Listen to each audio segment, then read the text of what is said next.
ये सवाल जरूर आ रहा होगा कि घोर गरीबी और अभावों में जन्म लेने वाला एक साधारण सा लड़का आखिर साहित्य का उपन्यास सम्राट कैसे बन गया। मतलब उनके बचपन की वो भयानक गरीबी और उनकी इतनी विशाल, इतनी महान विरासत, इन दोनों के बीच का जो विरोधाभास है ना, वो सच में हैरान करने वाला है। आज हम इसी पहेली को डिकोड करेंगे। तो चलिए सीधे इस बात पर आते हैं। उनका असली नाम था धनपत राय, जिसका मतलब होता है धन का स्वामी। लेकिन कितनी बड़ी विडंबना है ना कि उनका पूरा बचपन और शुरुआती जीवन भारी आर्थिक संघर्षों में बीता। पैसों की हमेशा तंगी रही और उसी धनपत राय ने आगे चलकर अपनी कलम के दम पर खुद को प्रेमचंद के रूप में गढ़ा और साहित्य जगत के उपन्यास सम्राट का वो सबसे बड़ा ताज हासिल किया। आज के इस विश्लेषण में हम इस पूरी यात्रा को स्टेप बाय स्टेप समझेंगे। पहले उनका प्रारंभिक जीवन और शिक्षा, फिर उनके कड़े संघर्ष और साहित्यिक शुरुआत, उसके बाद उनकी प्रमुख रचनाएं, उनके साहित्य की वो खास बातें और आखिर में उनके सम्मान और अमर विरासत की चर्चा करेंगे। तो आइए पहले भाग से शुरू करते हैं, प्रारंभिक जीवन और शिक्षा। ये वो दौर था जिसने उनके सोचने के तरीके और भविष्य की रचनाओं की मजबूत नींव रखी। कहानी शुरू होती है 31 जुलाई 1880 से। उत्तर प्रदेश में वाराणसी के पास लम्ही नाम का एक छोटा सा गांव है। वहीं अजायब राय और आनंदी देवी के घर उनका जन्म हुआ। लेकिन बचपन में ही उनकी माता का निधन हो गया और कुछ ही सालों बाद पिता का साया भी उठ गया। सौतेली माँ के साथ रहते हुए उनका बचपन बहुत ही ज्यादा कष्टों में बीता। सोचिए, बहुत कम उम्र में ही परिवार की पूरी जिम्मेदारी उनके छोटे से कंधों पर आ गई थी। अपना और परिवार का पेट पालने के लिए उन्होंने पहले एक स्कूल टीचर की नौकरी की और बाद में डिप्टी इंस्पेक्टर ऑफ स्कूल्स भी बने। यही वो शुरुआती गरीबी और गहरे पारिवारिक दुख थे जिन्होंने आगे चलकर उनकी कहानियों में इतना सच्चा और कठोर यथार्थवाद यानी रियलिटी भर दी। लेकिन एक बात जो बिल्कुल कमाल की है वो ये कि इन तमाम आर्थिक मुश्किलों के बीच भी उनके अंदर पढ़ने की जो असीम लगन थी ना, वो कभी कम नहीं हुई। बचपन से ही उन्हें साहित्य का जबरदस्त शौक था। वो अक्सर एक तंबाकू बेचने वाले की दुकान पर बैठकर उर्दू और फारसी की अनगिनत कहानियां सुना और पढ़ा करते थे। इसी जबरदस्त जुनून ने उन्हें घोर अभावों के बीच भी एक महान लेखक बनने की प्रेरणा दी। अब हम अपने दूसरे भाग की ओर बढ़ते हैं, संघर्ष और साहित्यिक शुरुआत। यहाँ हम उस बेहद नाटकीय मोड़ को देखेंगे जिसने उनकी पहचान को हमेशा के लिए बदल कर रख दिया। आपको शायद पता हो कि जब उन्होंने सरकारी नौकरी के साथ साथ लिखना शुरू किया तो शुरुआत में वे नवाब राय के नाम से लिखते थे। उनके दोस्त और करीबी लोग उन्हें इसी नाम से बुलाते थे। स्कूल इंस्पेक्टर की नौकरी और साथ में नवाब राय के नाम से लेखन, ये वो दौर था जब वे साहित्य की दुनिया में बस अपने कदम जमा ही रहे थे। और फिर आया वो ऐतिहासिक टर्निंग पॉइंट जिसने सच में सब कुछ बदल दिया। बात 1908 की है, जब उनका पहला कहानी संग्रह सोज़े वतन पब्लिश हुआ। अब ये किताब देशभक्ति से इतनी ज्यादा भरी हुई थी कि उस समय की ब्रिटिश सरकार बिल्कुल घबरा गई। उन्होंने इसे सीधी बगावत मान लिया और किताब पर तुरंत बैन लगा दिया। सारी प्रतियां जब्त कर लीं।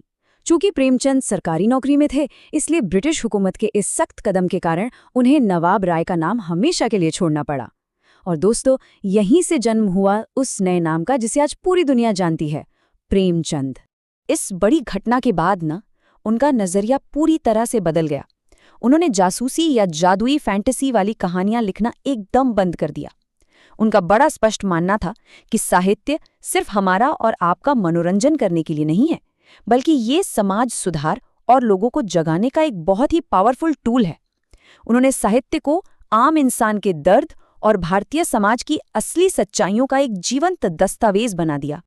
आइए अब हम उनकी उन कालजयी रचनाओं पर नजर डालते हैं। हम बात कर रहे हैं तीसरे भाग की, प्रमुख रचनाएं, उपन्यास और कहानियां। अब यहाँ जो सबसे हैरान करने वाली बात है ना, वो है ये विशाल आंकड़ा, 300 से भी ज्यादा। मुंशी प्रेमचंद ने अपने जीवन में 300 से अधिक कहानियां लिखीं।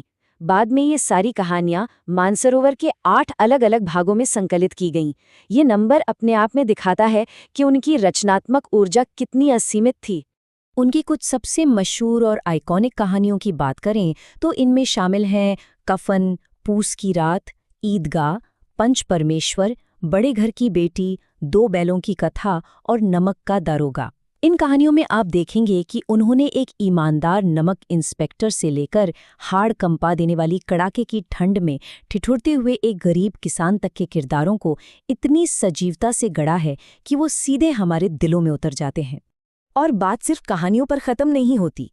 यहाँ एक और बड़ा नंबर है 15। जी हाँ, उन्होंने अपने पूरे करियर के दौरान 15 संपूर्ण उपन्यासों की भी रचना की। इन उपन्यासों में गबन, निर्मला, रंगभूमि, सेवा सदन, कर्मभूमि, प्रेमाश्रम और सबसे अहम गोदान शामिल हैं। इन्हीं उपन्यासों ने उन्हें एक महान लेखक के रूप में हमेशा के लिए अमर कर दिया। और अगर हम गोदान की बात करें तो इसे उनके जीवन का सबसे बड़ा मास्टरपीस और एक मॉडर्न क्लासिक माना जाता है। इसमें भारतीय किसान के जीवन की त्रासदी का जो चरम रूप दिखाया गया है ना, वो आपको अंदर तक झकझोर कर रख देता है। चलिए अब एक बहुत ही अहम विश्लेषणात्मक हिस्से की ओर बढ़ते हैं। चौथा भाग, साहित्य की विशेषताएं। आखिर उनकी लेखनी में ऐसा क्या जादू था जिसने भारतीय समाज पर इतना गहरा और क्रांतिकारी असर डाला? अगर हम उनके पूरे फलसफे या दर्शन को डिकोड करें तो उनकी रचनाओं की मुख्य थीम बहुत साफ थी: किसान, महिलाएं और समाज की बुराइयां। उनका जो मूल दर्शन था वो पूरी तरह से यथार्थवाद यानी समाज की एकदम कड़वी सच्चाई पर टिका था। इसे वो सत्यम शिवम सुंदरम के सिद्धांत से जोड़कर देखते थे। और इसका इम्पैक्ट ये हुआ कि उनके साहित्य ने लोगों के अंदर सोई हुई राष्ट्रीय चेतना को जगाया और इंसानियत का एक बहुत गहरा संदेश दिया। उनके ग्रामीण जीवन के चित्रण इतने सजीव थे कि लगता है जैसे सब कुछ हमारी आंखों के सामने हो रहा हो। उनके लिखने के तरीके में 3 मुख्य बातें शामिल थीं। पहला, किसी भी तरह की कल्पना या फैंटेसी के बजाय कठोर, ज़मीनी हकीकत को दिखाना। दूसरा, गरीब और मजदूर वर्ग के हो रहे शोषण को बिना किसी डर के एकदम बेबाकी से उजागर करना। और तीसरा, महिलाओं और ख़ास तौर पर विधवाओं के अधिकारों की मजबूती से वकालत करना। यहाँ एक बात और बहुत दिलचस्प है। उन्होंने अपने समय की गांधीवादी और मार्क्सवादी दोनों ही विचारधाराओं को गहराई से समझा, लेकिन एक बिल्कुल तटस्थ और निष्पक्ष रचनाकार की तरह। उन्होंने किसी का पक्ष नहीं लिया। उन्होंने इन विचारधाराओं का इस्तेमाल केवल समाज के हाशिए पर पड़े लोगों की आवाज़ उठाने के लिए एक टूल की तरह किया। अब हम इस एक्सप्लेनर के अंतिम पड़ाव पर आ गए हैं। 5वां भाग, सम्मान और अमर विरासत। 8 अक्टूबर 1936 को वाराणसी में लंबी बीमारी के कारण उनका देहांत हो गया और उनका आखिरी उपन्यास मंगलसूत्र अधूरा ही रह गया। लेकिन जो विरासत वो हम सब के लिए छोड़ गए ना, वो सच में अमर हैं। आपको जानकर शायद हैरानी हो कि महान बांग्ला लेखक शरत चंद्र चट्टोपाध्याय ने ही सबसे पहले उनकी अद्भुत प्रतिभा को देखते हुए उन्हें उपन्यास सम्राट की उपाधि दी थी। और उनका असर सिर्फ हिंदी, उर्दू या केवल भारत तक ही सीमित नहीं रहा। उनकी कालजयी रचनाओं का रूसी और चीनी जैसी कई विदेशी भाषाओं में अनुवाद हुआ है। इतना ही नहीं, 1980 में उनकी जन्मशती के खास मौके पर भारत सरकार के डाक विभाग ने उनके सम्मान में एक विशेष डाक टिकट भी जारी किया था। अब जरा उनके इस विचार पर गौर कीजिए।